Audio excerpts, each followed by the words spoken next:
আসসালামু আলাইকুম বন্ধুরা, আশা করি আল্লাহর অশেষ রহমতে তোমরা অনেক ভালো আছো। আবারও তোমাদের সামনে হাজির হলাম ম্যাথমেটিক্স 1-এর অধ্যায় 7 অর্থাৎ ধনাত্মক পূর্ণসংখ্যা সূচকের দ্বিপদী উপপাদ্য নিয়ে। আমি অলরেডি আমার প্রিভিয়াস লেকচার ভিডিওগুলোতে 1 থেকে 6 অধ্যায় পর্যন্ত টেকনিক্যাল প্রশ্ন থেকে ম্যাথ প্রবলেমগুলো সলভ করে তোমাদেরকে দেখিয়েছিলাম। তো তোমাদের অনুরোধে আমি আবারও এখন টেকনিক্যাল প্রশ্ন নয়, এবার আমি হক প্রশ্ন থেকে ম্যাথমেটিক্স 1-এর 7 অধ্যায় থেকে পরবর্তী অধ্যায়গুলো সলভ করার চেষ্টা করব। তো আজকে আমাদের আলোচনার বিষয় হলো ধনাত্মক পূর্ণসংখ্যা সূচকের দ্বিপদী উপপাদ্য। তো আমরা প্রথমেই এই অধ্যায়ের ম্যাথ প্রবলেমগুলোকে সলভ করার আগে প্রথমে আমরা জানবো এই অধ্যায়ের কিছু বেসিক তথ্য। এই অধ্যায়ে আসলে কি কি সূত্র বলে ইউজ করা হয়েছে, এই অধ্যায়ের আসলে দ্বিপদী রাশিটা কি, দ্বিপদী উপপাদ্য কি, এগুলো সম্পর্কে আমাদের আগে প্রথমে জানতে হবে। যখন আমরা এগুলো সম্পর্কে জেনে যাব তখন এই অধ্যায়ের ম্যাথ প্রবলেমগুলো সলভ করা আমাদের কাছে কিন্তু অনেকটা ইজি হয়ে যাবে। আসলে আমাদের প্রধান সমস্যা হলো আমরা আমাদের বেসিক যে জিনিসগুলো এগুলো না শিখে আমরা শুরুতেই ম্যাথ প্রবলেম সলভ করতে যাই। এই জন্য হয় কি যে আমরা অনেকবার ম্যাথ করার পরেও অনেকদিন পরে ম্যাথগুলো দেখলে ভুলে যাই, কারণ কি আমরা এই বেসিক তথ্যগুলো জানি না। তো সেই বেসিক তথ্যগুলো আজকে আমরা জানার চেষ্টা করব। ওকে, তো দেখো এই অধ্যায়ের আসলে মেন সূত্র কিন্তু এইটা যে a + x⁴n এর সূত্র, বিস্তৃতির সূত্র, ঠিক আছে, এটাকে বলা হয় দ্বিপদী উপপাদ্য।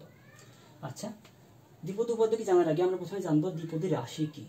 দেখো নাম থেকে বুঝতে পারছো দ্বিপদী রাশি তার মানে কি, যে রাশিতে দুইটা পদ থাকবে তাকে আমরা বলবো দ্বিপদী রাশি। এমন অনেকগুলো রাশি হতে পারে, যেমন তুমি যদি লিখো a + b, এটা কি অবশ্যই এটা একটি দ্বিপদী রাশি। কেন? এখানে দুইটা পদ আছে, a এবং b দুইটা পদ। যদি লিখো a + x, এটাও কিন্তু একটি দ্বিপদী রাশি। কেন? দুইটা পদ আছে a এবং x। এখন তুমি চাইলে কিন্তু এর উপর একটা নির্দিষ্ট ঘাতও বসাই দিতে পারো, 1, 5, 10, 15, ইচ্ছা মতো কিন্তু একটি ঘাতও দ্বিপদী রাশির উপরে বসিয়ে দিতে পারো। তো দেখো, যখন তুমি একটি দ্বিপদী রাশির উপরে পাওয়ার 2 বসাও তখন কিন্তু এটা হয়ে যায় কি a + b² সূত্র। একটা বীজগতির সূত্র তুমি লিখে দাও, a² + 2ab + b²। ঠিক আছে, তো ঘাত যখন 2 হয় খুব ইজিলি তোমরা সূত্র লিখতে পারো। ঘাত যখন 3 হয়, দ্বিপদী রাশির ঘাত যখন 3 হয় তখন তোমরা খুব ইজিলি কিন্তু সূত্র বসিয়ে দিতে পারো, কারণ এই সূত্রগুলো তোমরা কিন্তু অনেক আগে থেকে মুখস্থ করে আসছো, এই জন্য কিন্তু লিখতে পারো। আবার এখন যদি তোমাকে বলা হয় যে তুমি a + x⁴ এর সূত্র লিখো, বীজগতিক সূত্র লিখো, তুমি কি পারবা? নিশ্চয়ই পারবা না। যদিও পারো, কি করতে হবে, তোমাকে ভেঙে ভেঙে করতে হবে। দেখো a + x⁴, এটাকে আমরা যখন সূত্রে পরিণত করেছি, মানে কোনো একটি ধারাতে পরিণত করেছি বা বলতে পারি কোনো একটি বিস্তৃতিতে পরিণত করেছি, তখন আমাদের কি করতে হয়েছে, এটাকে অনেকবার ভেঙে কিন্তু এই পর্যন্ত আসতে হয়েছে।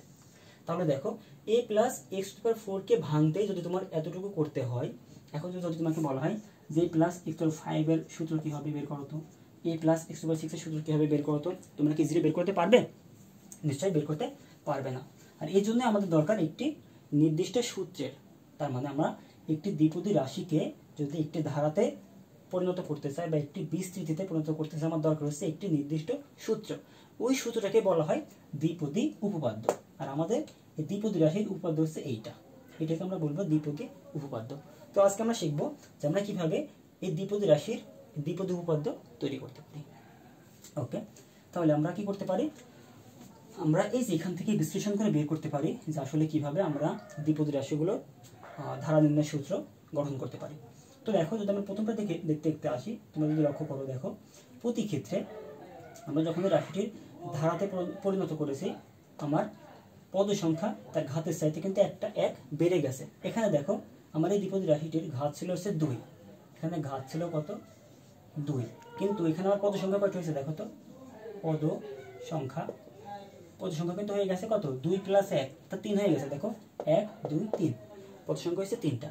কিন্তু আবার ঘাত যখন 3 তখন পদ সংখ্যা কয়টা হয়েছে দেখো তো, 1, 2, 3, 4। তার মানে ঘাত যখন হয়ে গেছে 3 তখন পদ সংখ্যা হয়ে গেছে কত, 4। আবার দেখো ঘাত যখন 4 পদ সংখ্যা হয়ে গেছে কত, 1, 2, 3, 4, 5। তার মানে ঘাত যখন 4 তখন পদ সংখ্যা হয়ে যাচ্ছে কত, 5। তার মানে এখান থেকে তোমরা কিন্তু বুঝতে পারছো যে আমাদের দ্বিপদী যে রাশিটা দেওয়া থাকবে এবং তার যে ঘাতটি দেওয়া থাকবে, ঘাতের চাইতে আমার পদ সংখ্যা সর্বদা 1 বেশি হবে। তার মানে আমার ঘাত যদি হয় n, ঘাত ইকুয়াল যদি n হয়, তাহলে পদ সংখ্যা কয়টা হবে বলতো, নিশ্চয়ই বুঝতে পেরেছো, পদ সংখ্যা হচ্ছে n + 1 সংখ্যক।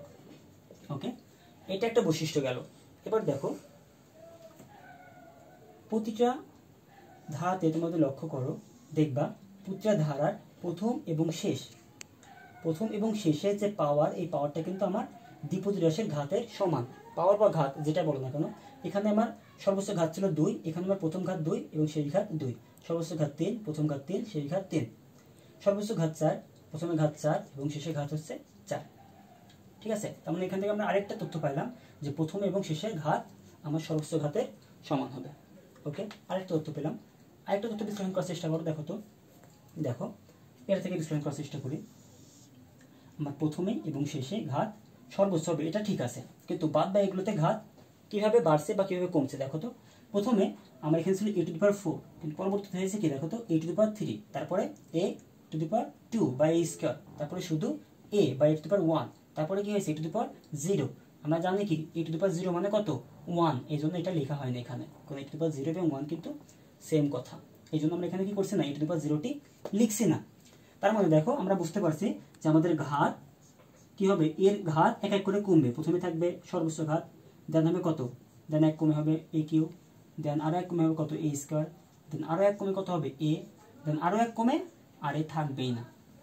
ঠিক আছে, এবার যদি x এর দিকে তাকাই তাহলে আমরা তো লাস্টেরটা জানি যে x এর ঘাত কি হবে, প্রথমে কত থাকবে 4 থাকবে, দেন এক এক করে যদি কমাতে কমাতে আসি, দেখো 1 কমালাম x³, 1 কমালাম x স্কয়ার, 1 কমালাম x, আরো 1 কমালাম কত হবে 0। 0 কি দরকার আছে আমার, কারণ x⁴ মানেও যা, শুধু 1 মানেও কিন্তু তাই। তার মানে এটা কিন্তু আমার লেখার কোনো প্রয়োজন নেই। তার মানে যদি এদিক থেকে কল্পনা করো, তাহলে কি হবে, এর পাওয়ার এক এক করে কমবে, 4, 3, 2, 1, 0। আর x এর পাওয়ার কি হবে, এক এক করে বাড়বে, প্রথমে ছিল 0, দেন 1, দেন 2, দেন 3, দেন 4। তার মানে x এর পাওয়ার এক এক করে বাড়ছে, বাম থেকে ডানে গেলে এর পাওয়ার এক এক করে কমবে এবং x এর পাওয়ার এক এক করে বাড়বে। আচ্ছা, এটুকু তো গেল, a এবং x এর কাজ শেষ। কিন্তু দেখো প্রতি ক্ষেত্রে কিন্তু আবার a এবং x এর সঙ্গে একটি সহগ আছে না, এখানে আছে 1, এখানে 4, এখানে 6, এখানে 4, এখানে 1। এই সহগগুলো কিভাবে আসলো, এটা আমাকে আবার নির্ণয় করবার দেখতে হবে আসলে সহগগুলো কিভাবে আসছে। তাহলে দেখো সহগগুলো আসার জন্য চিন্তা করি। দেখো প্রথমে ঘাত আছে কত, 1 নম্বর পদে আমার সহগ আছে কত 1। তো দেখো আমরা কিন্তু জানি যে 4c0 মানে কত, 4c0 মানে কিন্তু 1। তো দেখো 1 নম্বর পদে আমার সহগ আছে কত 1। এবার দেখো 2 নম্বর পদের কথা চিন্তা করি। 2 নম্বর পদে দেখো আমরা যদি এই ধারাবাহিকতা রক্ষা করি, 4c0 দেন 4c1 লিখি, তাহলে 4c1 মানে কত, আমরা জানি 4c1 মানে 4। দেখো 2 নম্বর পদের সহগ কিন্তু আমার 4।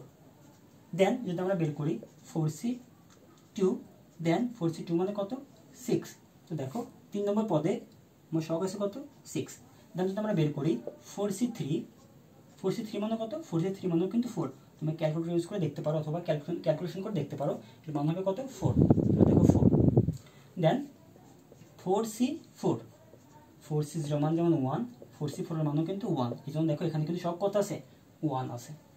তার মানে দেখো আমরা বুঝতে পারলাম এই ধারাতে কি হবে, ধারাতে এর পাওয়ার এক এক করে কমবে, x এর পাওয়ার এক এক করে বাড়বে এবং সবটা কি করে নির্ণয় করতে হবে, সব নির্ণয় করতে হবে এখান থেকে NC/R এর সূত্র থেকে। বা দেখো n বলছি কাকে, সর্বোচ্চ পাওয়ারটাকে বলছি n, সর্বোচ্চ পাওয়ারটাকে বলছি n এবং এটাকে বলছি r। ঠিক আছে, তাহলে NC/R এই সূত্র থেকে আমরা কি পাচ্ছি, সবগুলো পাচ্ছি, মানে পর্যায়ক্রমে NC0, NC1, NC2, NC3, NC4, NC5 এভাবে পর্যায়ক্রমে যদি আমরা মানগুলো বের করি তাহলে কিন্তু আমরা এই প্রতিটা পদের সহগ কি হবে সেটা আমরা পেয়ে যাচ্ছি। তাহলে দেখো এখান থেকে আমরা সহজে একটি সূত্রে উপনীত হতে পারি যে প্রথম পদের সহগ হবে NC0, দ্বিতীয় পদের সহগ হবে NC1, তৃতীয় পদের সহগ হবে NC2, চতুর্থ পদের সহগ হবে NC3, পঞ্চম পদের সহগ হবে NC4। দেন এভাবে চলতে থাকবে, চলতে চলতে n-তম পদের সহগ কত হবে, অবশ্যই NCn হবে। প্রথম পদের সহগ হবে NC0, দ্বিতীয় পদে NC1, তৃতীয় পদে NC2, 3, 4 এভাবে চলতে থাকবে। যদি n-তম পদ পর্যন্ত যায় তাহলে n-তম পদের ক্ষেত্রে আমার n-তম পদের সহগ হবে কত NCn। তাহলে কিন্তু আমরা বুঝে ফেললাম যে আসলে ওকে। তাহলে দেখো এখন যদি আমরা মেন ফর্মুলাটি তৈরি করতে চাই, মেন ফর্মুলাটি কেমন হচ্ছে দেখো, আমরা তো এখানে a প্লাস x⁴ এর মান নির্ণয় করছি। এখন যদি আমাকে বলা হয় যে a প্লাস x⁴n এর মান নির্ণয় করো, nটা কিন্তু যে কোনো সংখ্যা হতে পারে, 1, 2, 3, 4, 5, 6। যেমন আমরা এখানে a প্লাস x⁴ এর মান নির্ণয় করতে হলে আমাকে কিন্তু অনেক ঝামেলা পোহাতে হতো, কিন্তু এখন কিন্তু আমরা ইজিলি নির্ণয় করতে পারবো। তো সেটা আমরা এখন দেখবো যে আসলে যে কোনো দ্বিপদী রাশির বিস্তৃতি কীভাবে করা যায় তার সূত্রটা আমরা এখন এখান থেকে গঠন করার চেষ্টা করবো, এখান থেকে এবং এখান থেকে গঠন করার চেষ্টা করবো।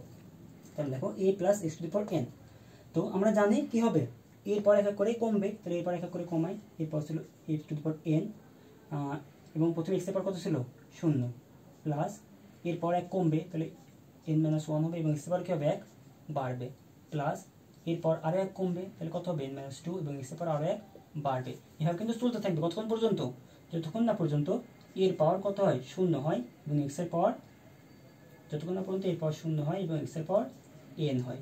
তাহলে দেখো এই যে এক্সের পাওয়ার 0 দেওয়া যায় না দেওয়া তাই, এর পাওয়ার 0 দেওয়া যায় না দেওয়া তাই, এবং এর সঙ্গে আমার কী হবে জাস্ট সহগগুলো বইবে। সহগগুলো হয় কী হিসাবে, এই n হিসাবে। দেখো এখানে যখন পাওয়ার 4 ছিল তখন 4c0 4c1 4c2 লিখেছিলাম, তাহলে এখানে পাওয়ার জন্য যেহেতু n মানে ঘাত যেহেতু n, তাহলে এখানে পাওয়ার সহগগুলো কী হবে, nc0 হবে, nc1 হবে, nc2 হবে এবং এখানে হবে কি ncn। তাহলে দেখো যেহেতু nc0 মান হচ্ছে 1, nc0 মান কত 1, এই জন্য আমরা জাস্ট লিখতে পারি কি a⁴n প্লাস nc1 a⁴n-1 কিন্তু x⁴1 মানে কিন্তু x হয়, জাস্ট x লিখলাম, plus nc2 a⁴n-2 into x² plus চলতে থাকবে কতক্ষণ পর্যন্ত ncn পর্যন্ত। তো আমরা কিন্তু জানি ncn মানে কত, nc মানে কিন্তু 1, তো 1 এর সঙ্গে x⁴n গুণ করে তাহলে কত পাবো x⁴n পাবো। তাহলে আমরা কিন্তু এই সূত্রটি এভাবে না লিখে জাস্ট এভাবেই সাজিয়ে লিখতে পারি, কারণ প্রথমে আর শেষে ncn এবং nc0 দেওয়া না দেওয়া কিন্তু একই কথা।